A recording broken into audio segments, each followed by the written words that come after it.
Hello বন্ধুরা, good morning. কেমন আছো তোমরা সবাই? আশা করছি সবাই খুব ভালো আছো। যে যেখান থেকেই দেখো না কেন আমার ব্লগটা, আশা করবো প্রত্যেকেই ভালো আছো। তো সকালবেলা দেখতেই পেলে ছেলেকে খাইয়ে নিচ্ছিলাম, সাথে একটুখানি পড়াশোনা করিয়ে নিয়েছি। এই টাইমটাই আমি পড়ানোর টাইম পাই, তাছাড়া আর হয় না।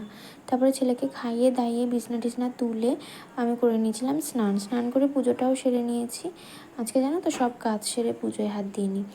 আজকে হচ্ছে আগে পুজোটা সেরে নিয়েছি, নাহলে বেলা হয়ে গেলে ফুলগুলো কেমন হয়ে যায়। তো আজকে একটু জুতোর র্যাকগুলো পরিষ্কার করছিলাম, করে ছেলের খেলনাগুলো গুছিয়ে ঠাছিয়ে রাখলাম। তারপরে আর সারাদিন কোনো ব্লগ শেয়ার করতে পারিনি, চলে গেছিলাম কাজে। তো কাজ থেকে এসে একটু এই ছেলে খেয়ে রেখেছে, অল্প একটু চিপস খেয়ে নিলাম। এবার হচ্ছে কাজে হাত দেবো বলতে আজকে হচ্ছে আমি বেডশিটগুলো চেঞ্জ করব।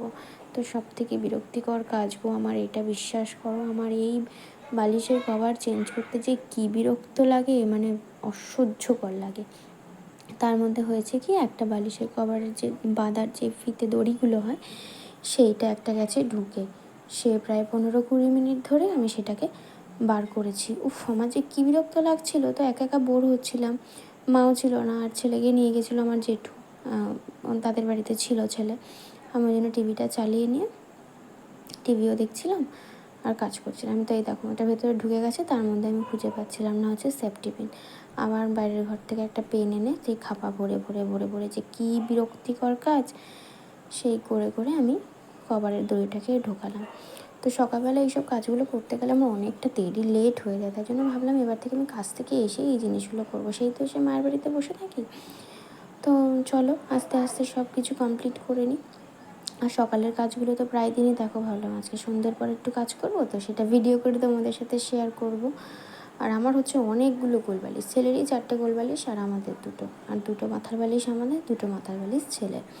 ছোটো থেকেই ওর 2টো করে সেট, প্লাস মায়ের বাড়িতেও একটা করে সেট রয়েছে। এবার কোনটা রাখবো কোনটা তুলবো, বিছানা করতে গেলে দেখি সব কটা বালিশেরই প্রয়োজন হয়, সেই জন্য সব কটা বালিশই আমি রেখে দিই। তবে এই কাজটা আমার একদম অপছন্দ। বেডশিটটা আমি চেঞ্জ করতে পারি, ঠিক আছে, অসুবিধা নেই, বাট এই কভার খোলা যে কী বিরক্তিকর। তো এখন বাজে প্রায় 9টা মতন বাজে। তো আমি একটু টিভি দেখতে দেখতে কাজগুলো করে নেব, দেন তারপরে ছেলেকে নিয়ে ওই বাড়িতে মা ভাতটা খাইয়ে দেবে, দিলে পরে আমি চলে আসবো। এটাই আমার কাজ, আর কোনো কাজ নেই। তো কাজ নেই বলাটা ভুল করেছি, র্যাকের জিনিসগুলো একটুখানি গোছগাছ করেছি। তো মন চাইলে অনেক কাজই করা যায়, মন না চাইলে কোনো কাজ করতেই ভালো লাগে না। মাঝে মধ্যে শুধু বসেই থাকি, কাজ চাইলে অনেক কিছুই করতে পারি, কিন্তু কোনোটাই করা হয় না, কারণ মন চায় না, তো কী করব। তো ফাইনালি কোল বালিশের কভারগুলো ভরা হয়ে গেছে, এবার মাথার বালিশের কভারগুলো দিলে পরেই ডান। উফ, তো এটা এখন থাকবে 2-4 দিন, তারপরে আবার এটা আমি চেঞ্জ করে দেবো। তো বালিশগুলো একটুখানি ভালো করে পিটিয়ে নিলাম যাতে একটু ফুলে যায়। অনেক দিন তো এরকম পেটানো হয় না, বালিশগুলো কীরকম একটা হয়ে গেছে মানে কীরকম পাতলা হয়ে গেছে, অনেকটা নিচু হয়ে গেছে। তো চলো এবার হচ্ছে বেডশিটটা চেঞ্জ করে নিই পটাপট করে। কি তাড়াতাড়ি করে দেখো করছি, বাবা যেন একেবারে চাবি দেওয়া পুতুল। এরকমভাবে যদি সত্যিকারের ঘরের কাজগুলো করা যেত, তো সারাদিনে কত কাজ করতে পারতাম। সবার আমার উপরেই একটাই অভিযোগ, আমি কেঁচোর মতন নড়ি। মানে আমি যে কী আস্তে আস্তে কাজ করি, সেই প্রত্যেকেই আমাকে বলে, আমার ঘরের লোকও আমাকে এই নিয়ে বলে, তুমি তো কেঁচো, তোমার আগে পিঁপড়েও হেঁটে চলে যাবে।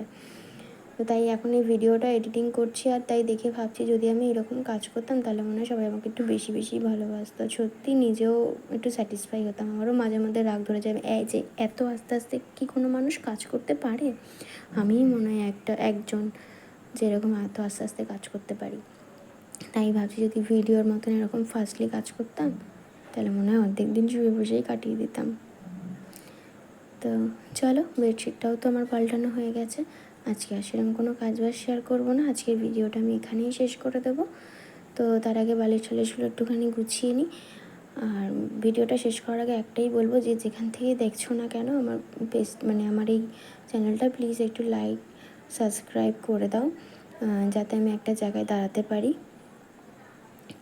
তো অনেক দিন পরই ডেলি ব্লগ করছি আমি। তো তোমরা সকলে প্লিজ একটু পাশে থেকো, আর সকলেই সুস্থ থেকো, ভালো থেকো। আজকের মতন ভিডিওটা এখানেই শেষ করলাম। Tata, good night.